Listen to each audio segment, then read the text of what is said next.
اعوذ باللہ من الشیطان الرجیم بسم اللہ الرحمن الرحیم۔ میں ہوں ظہیر احمد خان اور آپ دیکھ رہے ہیں میرا فیس بک اور یوٹیوب چینل ابلاغ T V. Lahore high court نے کپتان کو مینار پاکستان کا جلسہ کرنے سے بھی روک دیا اور جج نے ریمارکس دیا کہ اگر آپ 15 دن پہلے پیش ہو جاتے عدالت میں تو کوئی ایسی سچویشن ہی نہیں آتی۔ اپنے آپ کو سسٹم میں لے کر آئے، جلسہ کرنا ہے تو 15 دن پہلے سے اس کی اجازت لیں۔ اب ہمیں یہ نظر آ رہا ہے کہ سیاسی حالات بالکل یو ٹرن لیتے جا رہے ہیں، کیونکہ کل عمران خان باہر نکلے، انہوں نے کارکنوں کو بیک اپ کیا۔ وہ براہ راست ایک بات کہہ رہے ہیں کہ ان کی جان کو خطرہ ہے، سیکورٹی پیش کی جائے، انہیں عدالت میں پیش ہونے سے کوئی عذر نہیں ہے۔ یہ وہی ہائی کورٹ ہے جہاں پر 2 دفعہ دھماکے ہوئے تھے۔ اسلام آباد کا جو تھا ہائی کورٹ، وہاں پہ انہوں نے کہا کہ وکلا بھی شہید ہوئے، ججز بھی شہید ہوئے، لہٰذا اگر سیکورٹی نہیں پیش کی جا سکتی تو مجھے ویڈیو لنک کے ذریعے شریک ہونے کی، پیش ہونے کی اجازت دی جائے۔ لیکن حالات اس وقت کچھ اور ہی تقاضا کر رہے ہیں۔ زمان پارک کے باہر ابھی تک ہزاروں لوگ موجود ہیں۔ وہاں سے تازہ آمدہ اطلاعات کے مطابق کارکن لٹ بردار بھی ہیں، غلیلوں سے بھی مسلح ہیں، اور انہوں نے شیشے کے بنٹے اور انہیں کیا بولتے ہیں، کانچ کے وہ جو ہے گولیاں، وہ بھی انہوں نے رکھی ہوئی ہیں تاکہ پولیس کا مقابلہ کر سکیں۔ پولیس اور رینجرز کی بھی تعداد بڑھا دی گئی ہے۔ اب مسئلہ ہے کپتان کی گرفتاری کا۔ عدالتوں نے جو ہے ان کے وارنٹ گرفتاری ابھی تک برقرار رکھے ہوئے ہیں۔ مینار پاکستان کا جلسہ بھی روک دیا گیا ہے اس وجہ سے، اور ادھر سے جو کال لیک ہو رہی ہے وہ ایک علیحدہ ایشو ہے۔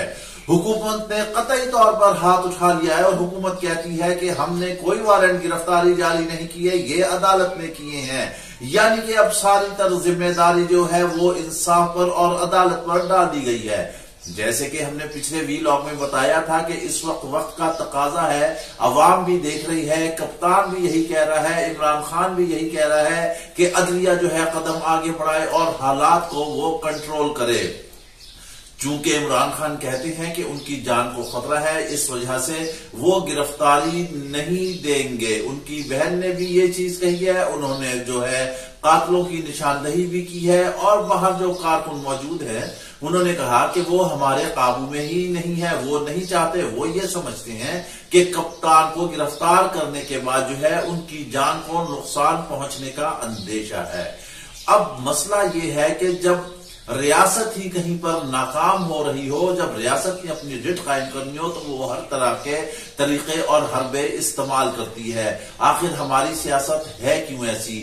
کیا کہیں دنیا میں ایسی سیاست ہوئی ہے کہ جہاں پر صدر وزیر اعظم جب اترے اور حکومت سے اتر جائیں تو ان کے اوپر جو ہے 80 90 اور 100 مقدمات ہوں، وہ عدالتوں میں پیش ہوتے رہے؟ ہاں ہوتا ہے، ضرور ہوتا ہے، انہیں سزائیں ملتی ہیں جو کرپٹ ہوتے ہیں۔ آپ چین میں دیکھ لیں، آپ کوریا میں دیکھ لیں، آپ جنوبی کوریا میں دیکھ لیں، شمالی کوریا میں دیکھ لیں، جہاں بھی ایسے معاملات ہوتے ہیں جو کرپٹ لوگ ہوتے ہیں ان کو قرار واقعی سزا دی جاتی ہے، انہیں جو ہے ایک عبرت کا نشان بنایا جاتا ہے کہ تاکہ آنے والے لوگ جو ہیں ملک کے ساتھ کرپشن نہ کریں۔ لیکن ہمارے ملک کے ساتھ یہاں کیا ہو رہا ہے؟ آپ یہ دیکھیں کہ کتنی کرپشن ہو چکی ہے۔ کیا کسی نے اس کو ختم کرنے کے لیے آج تک کوئی قدم اٹھایا؟ تو جواب آتا ہے نفی میں۔ یہاں باریاں بانٹی ہوئی ہیں کہ اس دفعہ میری تو اس دفعہ تیری۔ 2 پارٹی سسٹم تھا، اب جب 3 پارٹی سسٹم آیا تو جو 2 پارٹیاں تھی وہ اکٹھی ہو گئی اور انہیں تیسری پارٹی جو ہے قطعی طور پر قابل برداشت نہیں ہے۔ تاریخ میں یہ پہلا اور واحد ایسا لیڈر ہے عمران خان، جس کو ہم نے کہا تھا کہ یہ امر ہو رہا ہے اور امر ہو چکا ہے، امر ہو گیا ہے کہ اس نے کرپشن کے خلاف آواز اٹھائی۔ عمران خان کی ذات کے حوالے سے کرپشن کا کوئی ایسا ایشو نہیں ہے۔ ایک توشہ خانہ کیس ہے، جو گھڑیوں کے معاملات ہیں، ہم یہ کہتے ہیں کہ سب کو ایک ہی صف میں کھڑا ہونا چاہیے، کہ ایک ہی صف میں کھڑے ہو گئے محمود اور یاز، نہ کوئی بندہ رہا نہ کوئی بندہ نواز، صرف ایک نے گھڑی نہیں لی۔ اس میں خوش آئند یہ بات ہے کہ ایک عمران خان کی کیا گھڑی تھی، وہاں پر سینکڑوں گھڑیاں ہی برآمد ہو گئیں۔ بات گھڑیوں تک نہیں محدود رکھنی چاہیے، گاڑیوں تک جانا چاہیے، اور بھی تحفے تحائف لینے چاہیے، سب کو عدالت میں پیش ہونا چاہیے، سب کو انصاف کے کٹہرے میں آنا چاہیے، صرف ایک کا جلسہ جو ہے وہ ملتوی نہیں ہونا چاہیے۔ سیاسی سرگرمیاں ہی اس ملک میں بند کر دینی چاہیے۔ یہ ملک ہمیں تو یہ لگتا ہے کہ سیاست کے قابل ہی نہیں ہے۔ یہ لوگ خود جو ہے متحد ہو کر جمہوریت کی بساط لپیٹ رہے ہیں۔ جب ملک اور ریاست کے استحکام کو خطرہ ہو تو پھر قطعی طور پر کوئی نہ کوئی حتمی اقدام اٹھانا چاہیے، بھلے اٹھائیں، ملک میں ایمرجنسی لگے یا ملک میں جمہوریت کی بساط لپیٹ جائے، لیکن عوام کے حقوق نہیں سلب ہونے چاہیے۔ عوام کو اس کا حق ملنا چاہیے، عوام کو بنیادی سہولیات ملنی چاہیے۔ اس وقت ملک میں ایک ہاہکار مچی ہوئی ہے، کوئی کسی کا ساتھی نہیں ہے، سب کو اپنے اقتدار اور الیکشن کی پڑی ہوئی ہے۔ اس ملک میں لگتا ہے کوئی مقدمہ ہی نہیں ہے، کوئی جرم ہی نہیں ہو رہا، کوئی FIR ہی نہیں درج ہو رہی ہے، اگر ہو رہی ہے تو بس یہی ہو رہی ہے کہ 78 عمران خان پر ہو گئی ہیں، 88 ہو گئی ہیں، 80 ہو گئی ہیں، 90 ہو گئی ہیں۔ یہی ایک مسئلہ ہے، یہی ایک سیاست ہے۔ کیا عوام کے مسائل کی طرف کوئی توجہ دے رہا ہے؟ نہ ہم نے تاریخ سے سبق سیکھا، نہ ماضی سے نہ حال سے، ہم ملک کو تباہی کے دہانے پر پہنچا رہے ہیں۔ سیاستدان جو ہیں اس وقت ان کا ایک اہم کردار ہے اس ملک کو تباہی کے دہانے پر پہنچانے کے لیے۔ کوئی نہ کوئی تو قدم آگے بڑھائے گا۔ نواز شریف، خواجہ آصف، یہ سارے کہتے ہیں کہ عمران خان کو گرفتار ہو جانا چاہیے۔ ہم بھی کہتے ہیں کہ آپ بھی بہادری کا مظاہرہ کریں، آپ بھی بیرون ملک سے اندرون ملک آئیں، پاکستان آئیں، عدالتوں کا جو ہے وہ سامنا کرے، آپ بھی اپنی سزاؤں کا جو ہے وہاں سے معافی تلافی کرائیں یا آپ کو سزا ملے۔ صرف ایک شخص کو فکس کرنے سے کہ تیسرا پارٹی سسٹم نہ آئے، انہی کی باریاں لگی رہیں، انہی کی مناپلی لگی رہے، انہی کی اولادیں جو ہیں وہ حکمرانی کرتی رہے۔ اگر عمران خان کوئی حق کے لیے آواز اٹھا رہا ہے، قوم آج اس کے ساتھ کھڑی ہوئی ہے۔ آخر لوگ کیوں اپنی جانوں کے نذرانہ پیش کر رہے ہیں؟ انہیں نظر آ رہا ہے، انہیں ایک منزل نظر آ رہی ہے، انہیں ایک ایسا شخص نظر آ رہا ہے جو کھل کر بات کرتا ہے، جو ہر ایک کے حوالے سے بات کرتا ہے، جو وطن کی بات کرتا ہے۔ یہ لوگ کہتے ہیں، جو PDM کا کنبہ ہے وہ کہتا ہے کہ عمران خان کو 8-10 لاشیں چاہیے مگر ہم لاشیں نہیں دیں گے۔ یہ بہت اچھی بات ہے، نہ ہی عمران خان لاشیں چاہتا ہے اور نہ ہی آپ چاہتے ہیں، تو کوئی درمیانی راستہ نکالنا ہوگا۔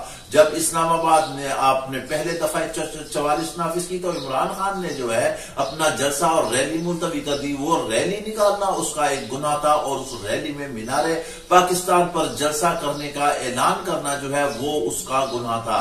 بس اسی وقت سے اس بھارمتی کنبے کی جو ہے نیندیں اڑ گئیں۔ اس نے دیکھا کہ یہ کیا ہو گیا، یہ تو گھر سے ہی ہمیں مار دے گا، یہ تو گھر سے ہی ہمیں نکال دے گا۔ پہلے بھی الیکشن میں شکست ہوئی۔ کپتان کا ایک واحد مطالبہ ہے، وہ کہتا ہے کہ شفاف انتخابات ہونے چاہیے۔ اب جو آئین کہتا ہے کہ 90 روز کے اندر انتخابات ہونے چاہیے، جب اسمبلیاں جو ہے تحلیل ہو جائیں، اسمبلیاں ختم ہو جائیں۔ پنجاب اور KP کے انتخابات کے اعلان ہو چکے ہیں، عدلیہ نے سپریم کورٹ نے آرڈر کر دیے ہیں، احکامات جاری کر دیے ہیں۔ اب بات یہ ہے کہ اب عدلیہ جو ہے اس نے اپنی ساکھ کو برقرار رکھنا ہے، الیکشن کرانے ہیں۔ عوام ووٹ کا انتظار کر رہی ہے، وہ ووٹ کے ذریعے بدلا لے گی۔ جب یہ کہتے ہیں کہ ہم الیکشن لڑیں گے، ہم الیکشن کے لیے تیار ہیں، حمزہ شہباز بھی واپس آ چکے ہیں، وہ بھی مختلف حلقوں سے حصہ لے رہے ہیں، مریم بھی لے رہی ہیں، سیٹیں بھی ان کے پاس ہے۔ پھر ڈر اور خوف کس بات کا ہے؟ خوف سے اس بات کا ہے کہ لندن پار سے فیصلے آتے ہیں۔ جی ہاں، وہ شخص جو 50 روپے کے اسٹامپ پر بیرون ملک چلا گیا اور وہ وہاں بیٹھا ہوا ہے، وہ وہاں پر بیٹھ کر اس ملک کی قسمت کے فیصلے کر رہا ہے، یہی المیہ ہے۔ کپتان یہاں پر موجود ہے، وہ آئین اور قانون کے تحت عدالتوں کا سامنا کر رہا ہے۔ جو کچھ بھی ہے وہ بیرون ملک نہیں گیا، وہ بھاگا نہیں۔ جب آپ لوگوں کے اندر مقابلے کی سکت ہے، آپ یہ کہتے ہیں کہ ہم کپتان کو شکست دیں گے، تو پھر خوف کیوں ہے؟ پھر یہ مقدمات کیوں بنائے جا رہے ہیں؟ پھر گرفتاریاں کیوں جا رہی ہیں؟ ایک دن وہ جلسہ کرتا ہے اتوار کو مینار پاکستان میں، اگلے سنڈے کو آپ مینار پاکستان میں جلسہ کرنے، لیکن آپ کو پتا ہے کہ عوام آپ کے ساتھ ہی نہیں ہے۔ اب آپ کی جلسیاں ہو رہی ہیں شادی حالوں میں، آپ کی جلسیاں ہو رہی ہیں ٹینٹوں میں، آپ کی جلسیاں ہو رہی ہیں کارن میٹنگوں میں، جنہیں جلسہ بنا کر پیش کیا جاتا ہے۔ ہمت ہو تو میدان میں آ کر مقابلہ کچھ کرنا چاہیے شیر کی طرح۔ آپ کہتے ہیں کہ آپ عالیشان شیر ہے مگر آپ گیدڑ نہ بنے، وقت کے گھوڑے پر سوار ہوں۔ کپتان مقابلے کے لیے تیار کھڑا ہے لیکن اسے دیوار سے لگایا جا رہا ہے، مگر عوام ایسا نہیں ہونے دے گی۔ آپ اسے چاہے جتنا مرضی دیوار سے لگائیں، جو مرضی کریں، اس نے قوم کو ایک پیغام دے دیا ہے۔ اس نے کہہ دیا ہے کہ اگر میں رہوں نہ رہوں، میری جان کو خطرہ ہے، میری زندگی رہے یا نہ رہے، لیکن آپ نے حقیقی آزادی کی جنگ کو جاری رکھنا ہے۔ آپ نے جاری رکھنا ہے، آپ نے اس کرپٹ مافیا کو قطعی طور پر تسلیم نہیں کرنا۔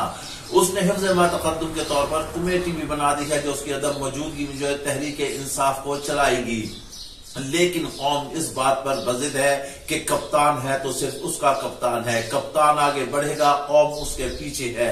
یہی پی ڈی ایم کو خوف کھائے جا رہا ہے، طرح طرح کے الزامات لگا رہے ہیں، غداری کے الزامات لگا رہے ہیں۔ ہم تو یہ کہہ رہے ہیں کہ اگر الیکشن نہیں ہوتے تو پھر کس پر آرٹیکل 6 لگے گا؟ کون انتخابات نہیں کرا رہا؟ مختلف اداروں سے، الیکشن کمیشن سے کیسے معاملات چل رہے ہیں، کیسی خبریں آ رہی ہیں؟ ہم اداروں کو کیوں کمزور کر رہے ہیں؟ ہم سرحدوں کو کیوں کمزور کر رہے ہیں؟ ہم دشمن کو کیوں موقع دے رہے ہیں کہ وہ ہمارے اوپر آکوپائیڈ کرے؟